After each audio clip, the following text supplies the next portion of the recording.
So, you're starting a new workshop, looking to buy a table saw, and questioning, what should I get? Well, I can't answer that question specifically for you, but I can give you my thoughts and opinions on this table saw right here.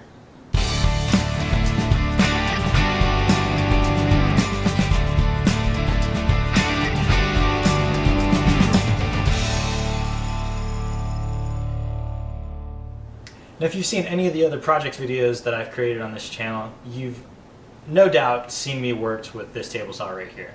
But if you haven't seen any other project videos yet, go check them out and be sure to subscribe so you can keep up to date.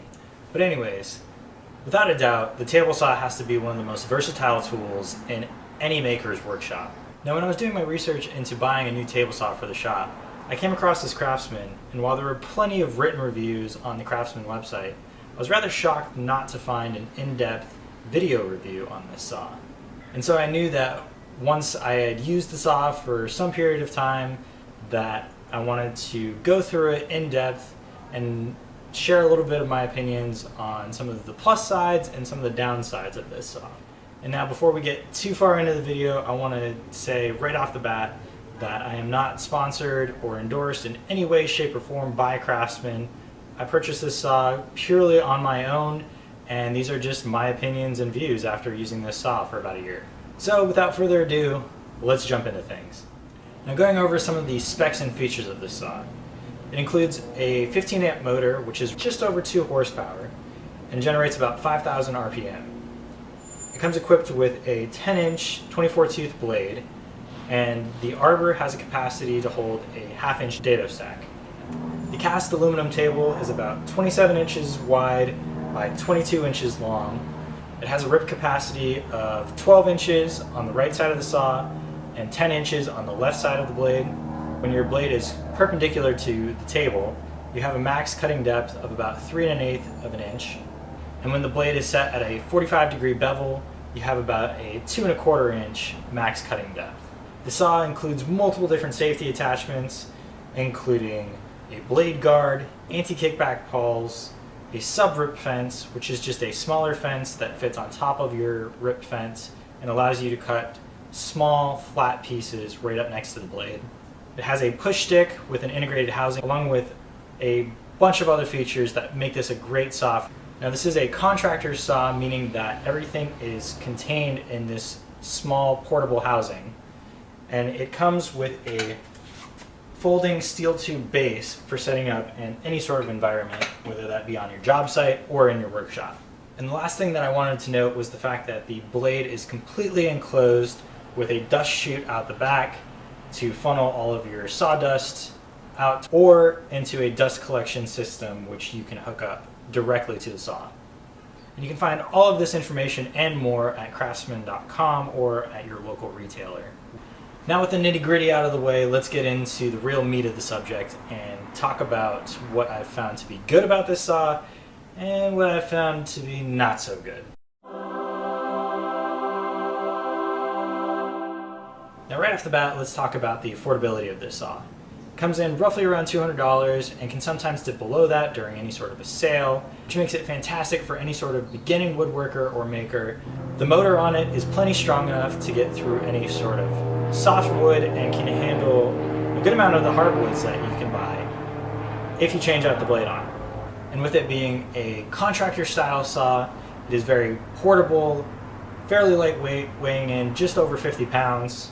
And like I said before, it has plenty of different safety features that enable you to really get a feel for working around a table saw without putting yourself in harm's way. Not only that, but the instructions include plenty of different tips and tricks for getting the kind of cuts that you want, along with different jigs that you can make to make this an even better and safer saw. And a couple of things that I've personally found to just be fantastic are integrated storage for all of the different attachments of this saw. It just makes it so much better to work around, as everything's right where you need it and you don't have to run around the shop or run to go find different tool bags to find what you need. It's also great having the dust port on the back. When I was first getting started in woodworking, I was using an older style table saw with just a big bag on the bottom that collected all the dust. Sawdust went everywhere, and it was such a hassle to try and clean that up. With this, while it's not 100% perfect, it is so much better to have a port on the back that you can hook up a shop vac to, at least, to pull a majority of your sawdust out of your cut and away from the ground. Now going into some of the things that aren't so great about this saw. Going back to the affordability quality ratio, there are some things on this saw that I do feel are a little bit cheaply made. And I would say a lot of the plastic parts that are used on this saw, especially the gears used to raise and lower the blade, those are going to wear out a lot faster than any sort of metal parts, and so I'm a little bit hesitant on endorsing that aspect. A lot of people are going to tell you, when it comes to table saws, find cast iron for your tabletop. You're never going to go wrong with that, as those things are machined so nicely. Aluminum, while it's great for the short term, is not going to last you as long as a cast iron, and so having an aluminum tabletop is definitely a knock for this saw. Going over to the rip fence, it works, but there is much better out there on the market. It is just, while it works right now, I could see it being a problem later on down the line, and so that's definitely something you want to consider when looking at this table saw. With this folding steel stand, if you're working in plenty of different environments and you're going from job site to job site, that's great, but in a dedicated workshop, I don't find this stand to be really adequate for holding this table saw level or for providing enough support, and so I would recommend finding a better stand or building a better stand. Like I started to mention with the motor aspect, hardwoods can be a little bit difficult to use, and so that's one thing as well, just depending on what kind of woodworking you're going to be doing that you'll want to consider. And then there's some other minor features that I feel probably don't hit the mark as well as they should. That including the safety switch on the front for turning the saw off. I feel it could be better if you replace that with a paddle switch. The bevel adjustment for changing the angle of the saw blade is kind of difficult to work with. It's just free swinging instead of geared, and so I feel like you can't quite get the accuracy that you're looking for. Now, with all that being said, I think that this is a great saw. I don't think that you should knock it because of the price tag or what some people will say online about it. Give it a shot, see how you like it, and if you feel the need, then you can continue to upgrade. But I feel this is a good entry-level saw for someone getting started. And these are just a few of the suggested modifications that I feel really make this saw a contender with some of the higher priced contractor saws. Those include removing the T slots from the miter channel, use dust collection if you have it. Sawdust is terrible to breathe and it helps keep your shop clean. Now, I was saying with the stand, while it's great for portability and for using on a job site, it's not that great for using in a shop. And so I really recommend building out a new base for your table saw so that way you can ensure that every piece that you make is your best. Some other things that I would really recommend is to replace the blade on this.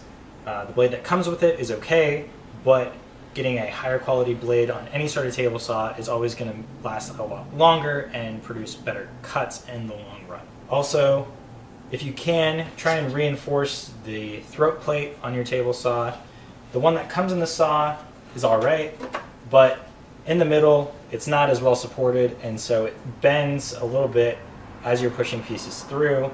And now finally, just overall talking about the saw, again, like I said, it's a great saw for a beginner. It comes with so many different safety features, and the instruction manual is chock full of different information. But on the flip side of that, I would also recommend to anyone who's more experienced or has a larger budget or workshop space to try and check out some of the other saws, either in the contractor series or even in a cabinet saw, as I feel those will probably last you a lot longer and produce a lot better results right out of the box. And that wraps up my review of this Craftsman Table Saw. I hope you enjoyed the video. I hope you got some information on different factors when looking at buying a table saw, or just in general factors to consider when building out your shop. If you enjoyed the video, please be sure to hit the like button. It helps me out a ton. If you're new to the channel and haven't seen any of the other videos, be sure to hit subscribe, turn on the notification bell. That'll keep you up to date with everything that I've got coming out. And until next time.